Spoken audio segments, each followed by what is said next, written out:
Have a blessed morning, Dawn Watchers. I'm Minister Ronnie from Mahabula Center. It's day 6, Thursday, September 26.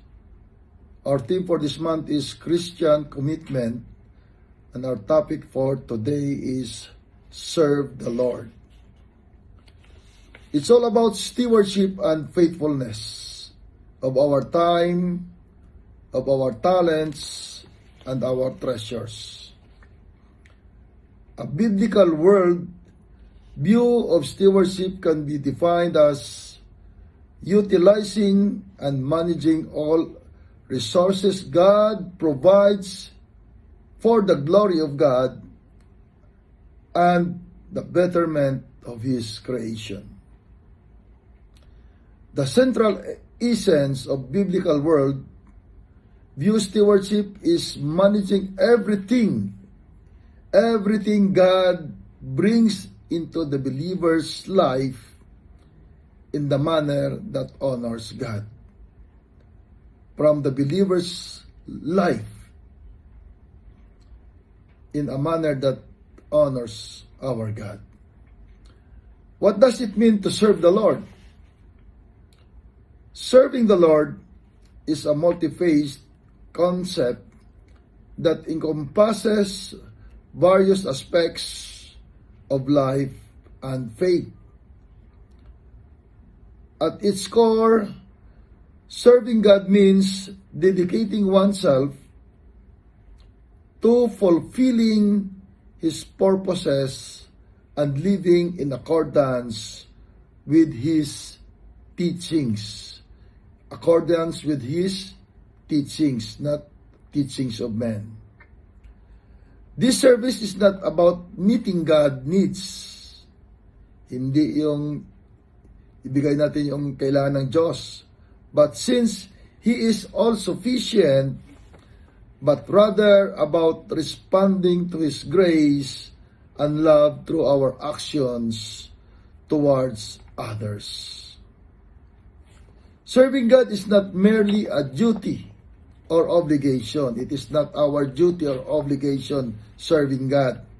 It is an expression of love and gratitude for what He has done for us, for you and for me. The Apostle Paul emphasizes this idea when he describes himself as a servant or slave of Christ in Romans 1:1. This relationship signifies a willingness to follow God's commands out of love. Again, follow God's command out of love rather than the fear or obligations.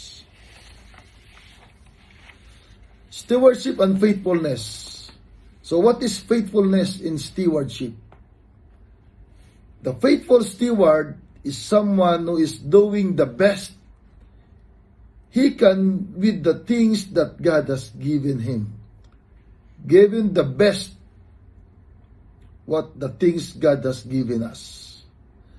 The Lord calls you to be faithful stewards in everything we do. Kahit anong gawin po natin, we are just the faithful stewards. This is why it is so important, among many things, to honor God in our time, in our gifts, in our money, in our health, and also in our relationships. Understanding stewardship. Stewardship is fundamentally the responsibility of managing resources that do not belong to us, that do not belong to you and me. According to biblical teachings, everything we possess, our time, our talents, relationships, and material wealth or our treasure ultimately belongs to God. This perspective emphasizes that we are caretakers only. We are custodian, tagapag-alaga lamang of all these resources and are accountable for how we utilize them during our lives. You and me are accountable of all our talents on how we utilize it in our daily lives. In Colossians chapter 3, verse 23 to 24, King James Version, New King James Version, it says that, and whatever you do, do it heartily as to the Lord and not to men. Verse 24, knowing that from the Lord you will receive the reward of the inheritance, for you serve the Lord Jesus Christ.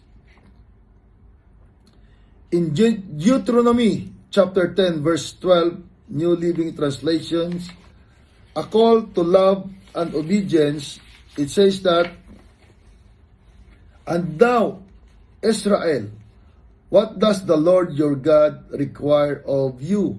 Ano bang nire-require ng Diyos sa Israelites? He requires only that you fear the Lord your God and live in a way that pleases Him and love Him and serve Him with all of your heart and with all of your soul. In Galatians chapter 6 verse 9, New Living Translation, it says that, so let's not get tired of doing what is good. Huwag tayong mapapagod na gumawa ng mabuti. At just the right time, we will reap a harvest of blessings if we don't give up. So, mga kapatid, brothers and sisters, don't give up because we will harvest of blessings. We will reap and harvest of blessings. And the last verse that I will impart to you is about, in New Living Translation, Joshua, verse 24, Joshua, chapter 24, verse 15, it says that, but if you refuse to serve the Lord, then choose today whom you will serve. Would you prefer the gods your ancestors served beyond the Euphrates, or it will be the gods of the Amorites in whose land you live now? But as for me and my family, we will serve the Lord. Again, have a blessed good morning, and thank you, and God bless you all.